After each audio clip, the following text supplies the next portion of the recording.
We'll guide you through how to ship Vercel projects in 2025. If you find this helpful, consider subscribing and liking the video. First, open your web browser and go to the Vercel dashboard. Make sure you're logged into your Vercel account.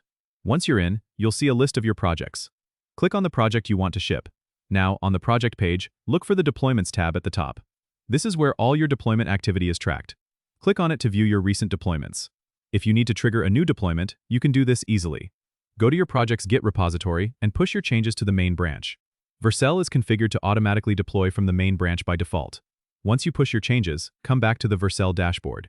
You'll notice that a new deployment is triggered automatically. You can click on this deployment to view its status.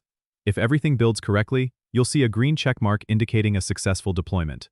In case of errors, Vercel provides detailed logs to help you troubleshoot. If you want to customize your deployment settings, go to the Settings tab in your project. Here, you can configure environment variables, set up custom domains, and manage other deployment settings.